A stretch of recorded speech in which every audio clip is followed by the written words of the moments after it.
दुनिया की तारीख का सबसे बड़ा दिन।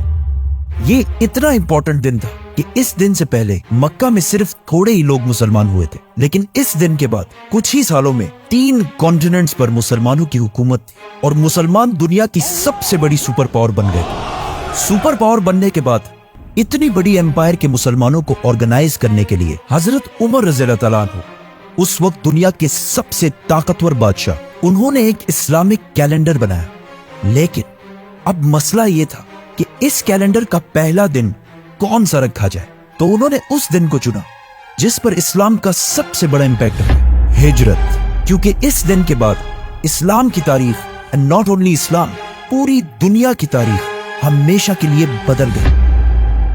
12 साल तक रसूलुल्लाह सल्लल्लाहु अलैहि वसल्लम ने मक्का में इस्लाम की दावत दी, लेकिन 12 साल के बाद भी सिर्फ थोड़े ही लोग इस्लाम की तरफ आए। लेकिन ये थोड़े से लोग भी मक्का के काफिरों से बर्दाश्त नहीं हो रहे थे।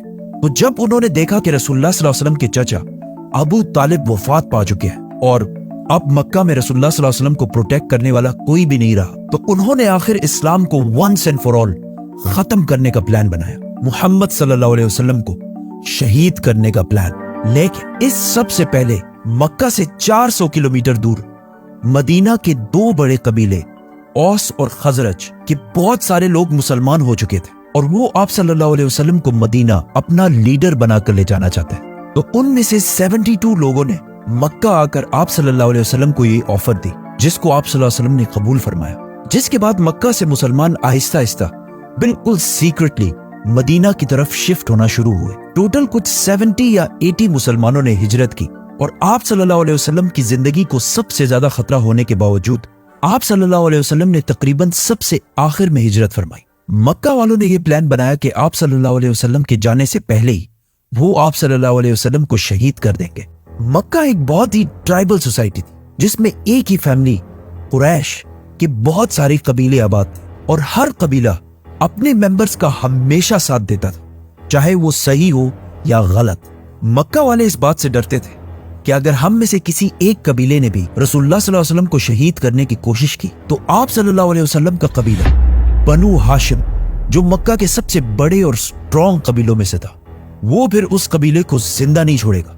तो आखिर अबू जहल ने एक प्लान बनाया कि अगर एक कबीला रसूलुल्लाह सल्लल्लाहु अलैहि वसल्लम को शहीद नहीं कर सकता तो हम ऐसा करते हैं कि सारे कबीले मिलकर एक साथ उन पर हमला करते हैं, जिसके बाद बनु हाशिम हम सारे कबीलों से मिलकर लड़ने की कभी भी हिम्मत नहीं करेगा और इस तरह इस्लाम दुनिया से खत्म हो जाएगा। तो हर कबीले ने एक एक जवान को इस काम के लिए सिलेक्ट किया और बिल्कुल सीक्रेटली ये 11 लोग आधी रात को रसूलुल्लाह सल्लल्लाहु अलैहि वसल्लम के घर के बाहर पहुंचे। लेकिन जैसे ही सुबह हुई उन्होंने देखा कि रसूलुल्लाह सल्लल्लाहु अलैहि वसल्लम की जगह पर अली सो रहे हैं और आप सल्लल्लाहु अलैहि वसल्लम तो है ही नहीं। असल में आप सल्लल्लाहु अलैहि वसल्लम ने अबू बकर रज़ियल्लाहु ताला अन्हु के साथ मिलकर पहले से प्लानिंग की हुई थी और उसी रात आप सल्लल्लाहु अलैहि वसल्लम अबू बकर रज़ियल्लाहु ताला अन्हु के साथ मक्का छोड़कर जा चुके थे।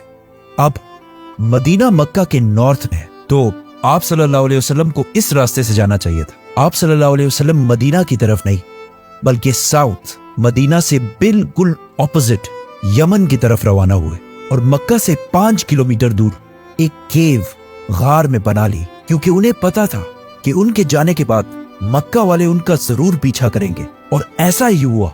अगले ही दिन अबू सुफियान और अबू जहल ने मक्का में ऐलान किया कि जो भी मोहम्मद और अबू बकर को जिंदा या लेकर आएगा उसे 100 ऊंट का इनाम दिया जाएगा और अगर इन 100 ऊंटों को आज के रेट में देखा जाए तो ये 1 या 2 करोड़ रुपए बनते हैं, जिसकी वजह से मक्का से बहुत सारे लोग मदीना के रास्ते पर आप सल्लल्लाहु अलैहि वसल्लम को तलाश करने लगे। लेकिन जब मदीना के रास्ते पर वो नहीं मिले तो उन्होंने दूसरे साइड्स में भी देखना शुरू किया और एक ग्रुप तो रसूलुल्लाह सल्लल्लाहु अलैहि वसल्लम के गार तक भी पहुंचा और बहुत करीब आकर भी वो उन्हें देख नहीं सके और वहां से वापस चले गए। मक्का में अबू जहल और बाकियों ने मिलकर हजरत अली रज़ियल्लाहु ताला अन्हु को बहुत मारा, लेकिन उन्होंने आप सल्लल्लाहु अलैहि वसल्लम की लोकेशन के बारे में कुछ भी नहीं बताया। फिर वो सीधा अबू बकर रज़ियल्लाहु ताला अन्हु के घर पहुंचे और उन्होंने उनकी बेटी अस्मा से पूछा, लेकिन उन्होंने कुछ भी नहीं बताया। तो अबू जहल ने उनके मुंह पर जोर से थप्पड़ मारा। हजरत अस्मा इस सब के बावजूद भी 3 दिन तक मक्का वालों से छुपकर गारे सूर में आप सल्लल्लाहु अलैहि वसल्लम और अबू बकर रज़ियल्लाहु ताला अन्हु तक खाना पहुंचाती रही। आखिर 3 दिन के बाद आप सल्लल्लाहु अलैहि वसल्लम गारे सूर से रवाना हो। अबू बकर रज़ियल्लाहु तआला अन्हु ने पहले से ही एक आदमी से डील कर रखी थी और उसे अपने 2 बेस्ट ऊंट भी दिए थे कि 3 दिन के बाद हमसे आकर इस गार में मिलना और अपने साथ ये 2 ऊंट भी लाना। अब इस आदमी को चूज करना बहुत ही मुश्किल काम था, क्योंकि अगर ये भी 2 करोड़ इनाम की लालच में आकर आप सल्लल्लाहु अलैहि वसल्लम को धोखा दे देता तो इस इतने इंपॉर्टेंट काम के लिए उन्होंने अब्दुल्ला बिन उरैकत को चूज किया, जो खुद उस वक्त मुसलमान भी नहीं थे, लेकिन उनके पास एक खास स्किल था। उनको अरब के बहुत सारे सीक्रेट रास्तों का पता था जिस पर बाकी अरब कभी भी नहीं जाते थे, और आप सल्लल्लाहु अलैहि वसल्लम को एक ऐसे ही आदमी की जरूरत थी, क्योंकि उस वक्त पूरा अरब आप सल्लल्लाहु अलैहि वसल्लम को ढूंढ रहा था। तो आप सल्लल्लाहु अलैहि वसल्लम ने इतने इंपॉर्टेंट मिशन के लिए मुसलमान होने पर नहीं बल्कि मेरिट की बेस पर अब्दुल्ला बिन उरैकत को चूज किया। जैसे ही अब्दुल्ला बिन उरैकत वो ऊंट लेकर पहुंचे तो आप सल्लल्लाहु अलैहि वसल्लम ने अबू बकर रज़ियल्लाहु तआला अन्हु से कहा कि मैं सिर्फ एक शर्त में इस ऊंट पर बैठूंगा कि मैं इसकी पूरी पेमेंट तुम्हें अदा कर दूं।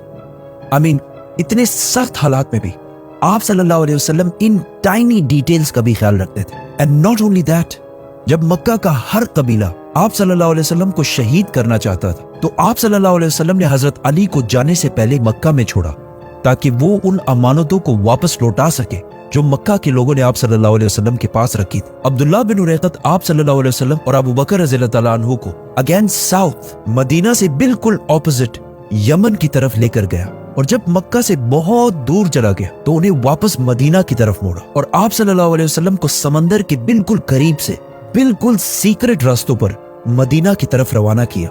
मदीना पहुंचने से पहले आप सल्लल्लाहु अलैहि वसल्लम ने कुबा में कुछ दिन क़याम किया और आखिर कुछ दिनों बाद मदीना की तरफ रवाना हुए, और उस दिन मदीना वालों ने आप सल्लल्लाहु अलैहि वसल्लम का ऐसा इस्तकबाल किया जिसे आज तक दुनिया याद रखती है।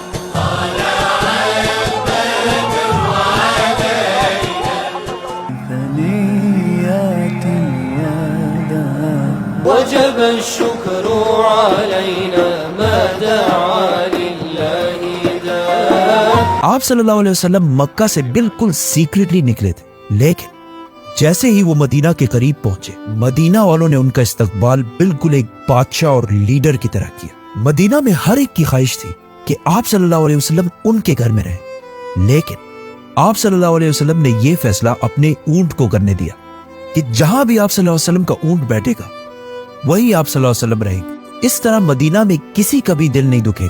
उसी के पास मस्जिद नबवी भी बनाई गई।